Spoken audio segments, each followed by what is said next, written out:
क्या आप जानते हैं लाइटनिंग क्या होता है, मतलब आसमानी बिजली क्या होता है? चलिए इसको आसान भाषा में समझते हैं।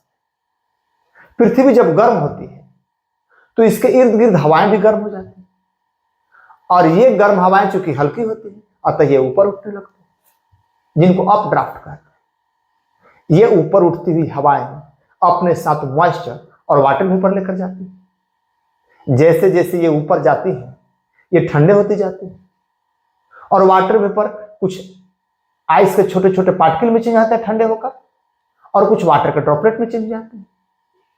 ये आइस के पार्टिकल और वाटर के ड्रॉपलेट जब मिलते हैं तो अपेक्षाकृत भारी कण का निर्माण करते हैं, जिनको ग्रुपेल कहते हैं, और भारी होने की वजह से ये नीचे आना चाहते हैं, जिनको डाउन ड्राफ्ट हम लोग कहेंगे।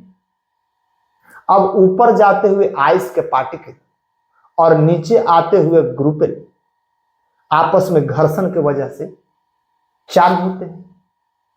आइस का पार्टिकल अपना इलेक्ट्रॉन लॉस करके पॉजिटिव चार्ज जाता है, और ग्रुपेल इलेक्ट्रॉन गेन करके नेगेटिव चार्ज जाता है। ग्रुपेल चूंकि बादल के निचले सतह पे होते हैं अतः पृथ्वी के करीब होते हैं।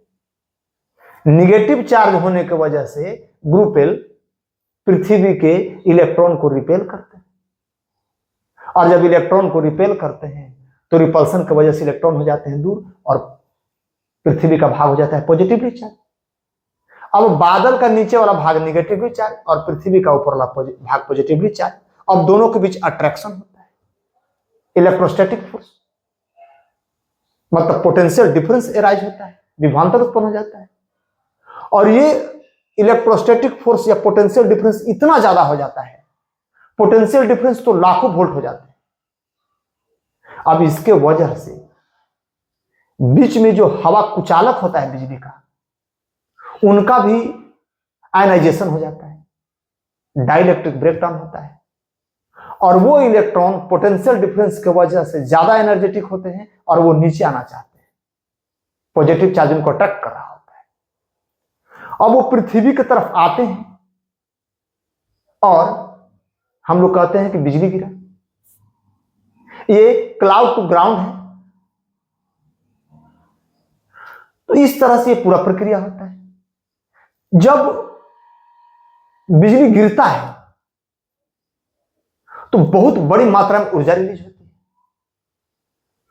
जानते हैं यह थंडरिंग का आवाज क्यों होता है? जब बिजली गिरता है तो उसका तापमान लगभग 30,000 डिग्री सेल्सियस होता है, और इतना उच्च तापमान हवा को अचानक एक्सपांड कर देता है, फैलाता है, और फैलता हुआ हवा चारों तरफ वाइब्रेशन उत्पन्न करते हैं। और वो जब तेजी से फैलते हैं तो एक आवाज होती है जिसको हम लोग थंडरिंग कहते हैं, बादल का गरजना कहते हैं।